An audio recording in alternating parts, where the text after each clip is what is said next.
Good morning. Yes naman. Nanonood ako ng ano. Ganun ang routine ko sa umaga. Just kada, ang pasok ay 7 AM. Anong oras na? Magsi 6:30 na. Malaking tulong talaga yung naliligo ka sa gabi. Kasi hindi mo na kailangan maligo ulit.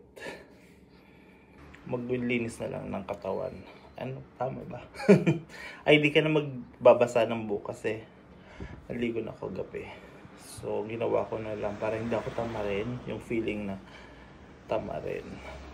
Naghugas pa rin ako ng katawan. Yung buhok na lang hindi. Hindi talaga ako morning person. Pero dahil hindi tayo mayaman, kailangan natin mag-work at maging morning person. Dati nung bago-bago pa lang ako, doon ako sa dating company, naiiyak talaga ako, utang na loob. Kasi ang pasok doon 6:30, doon sa, dapat mga 5 gising ka na. Kasi hindi nga talaga ako morning person.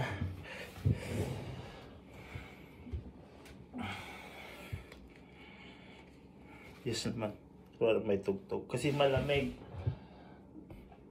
Sobrang lamig ngayon.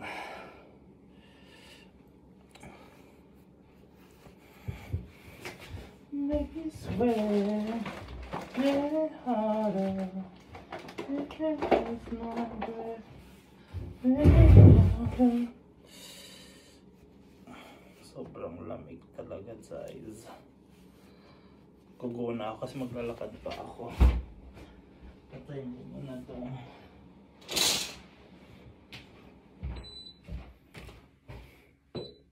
ay, shucks. Patayin mo na yung heater. Kasi nung dati, ay, ayan. Ayan.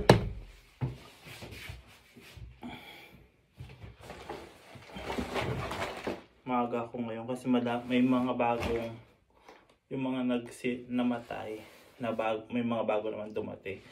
So, kailangan ko alamin kung ano ang mga kondisyon yun bago ko mag-duty. Kasi papakainin ko ngayong umaga and okay, let's go. Ayun. Taka lang. Hindi ko nakita ang aking kuan.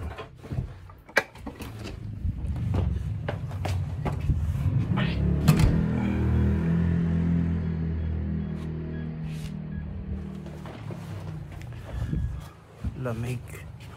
Actually, hindi masyadong malamig. Pero malamig pa din. Nakailang patong ako ng damit. Yung pantrabaho ko, pinasok ko na. Sinuot ko na. Para pagdating doon, hindi na ako kukuan. Good morning. Hindi na ako tawag doon. Magbibihis.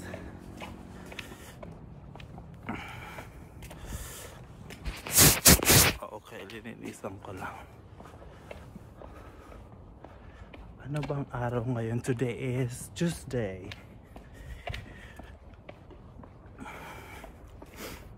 Pero okay dito yung oras na 7 AM kasi sakto lang siya. Hindi ako gigising ng masyadong maaga.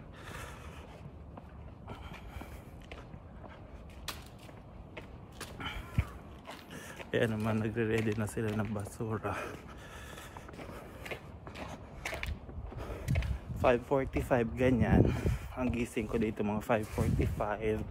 Tapos konting mga 5 minutes lang ganyan na linis sa katawan kasi naligo na din naman ako.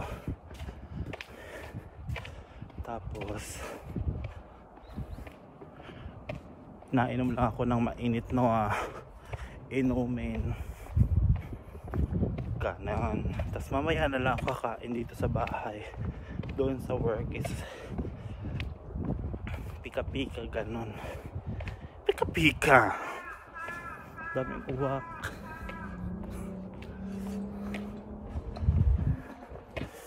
Ganon lang aking gana for today's video. Uy, sige na.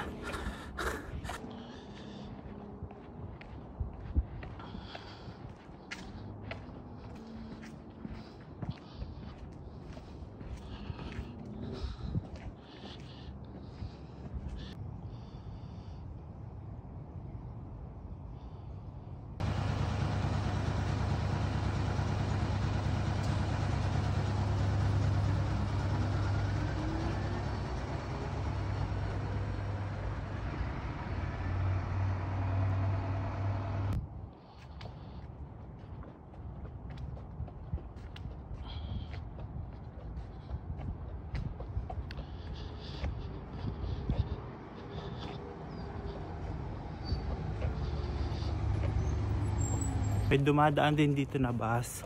Pwede din ako mag-bus. Kaso lang, sayang din ang pera. Malapit lang, kaya naman lakarin.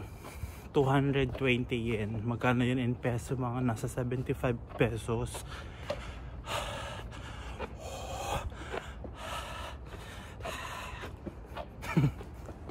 Lamig. Malapit lang, kaya yan. Exercise yun ang paglalakad.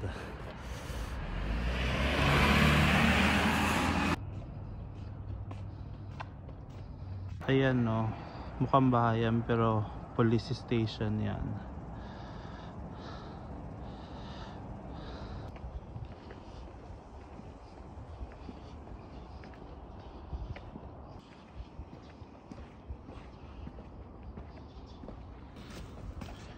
Tingin tayo kung may gulay. Wala masyado. Wala masyadong gulay. Kasi Tuesday na ngayon, Saturday pa lang nagde-deliver. Ubus na.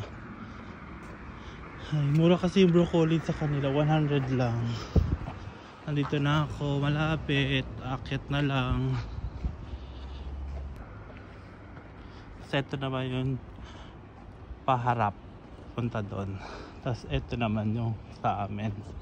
Good morning. So nakikita nyo tong dalawang bahay na to, facility din yan. Anak nabu pa ako. Ang nagamit dyan is yung mga person with special needs na may mga edad na. So nandito na ako sa facility. So bye bye na. Good morning sa inyong lahat. Yes naman. Baruhan na pagtanggal ko ng mga kasuot na kung napakadami. 10 minutes na lang mag-start na yung work ko. So nag-prepare na ako ng aking pes. Parang wala naman ipiprepare. So sige na ha, maraming salamat at hindi ko na kayo maisasama sa aking trabaho. Chenes. See you later pag uwian. Yosi. Otsukare sama deshita. Uwian na. Yung mga utility boys. Oh, diba? Haggard na. Ang liwanag ng buhay. Yes naman. Parang mas stress tuloy ako nung natapos yung work. Para naman, kainis. Yung isa kong katrabaho doon sa unit is mag-ano na siya, last day niya na bukas. Parang nahiya ako, may binigay siya sa akin. Lahat naman kami binigyan para daw maalala daw siya. Mas hanapin ko nga. Ito. Kasi Valentine's daw next month. Kasi wala na siya, last day niya na bukas. Yung magkikita pa naman kami bukas. Sabi ko dapat pera na. Charot. So ayun, ito ang binigay sa akin. Diba? Thank you so much tayo. Pag ganyan binigyan. So pauwi na, bye na.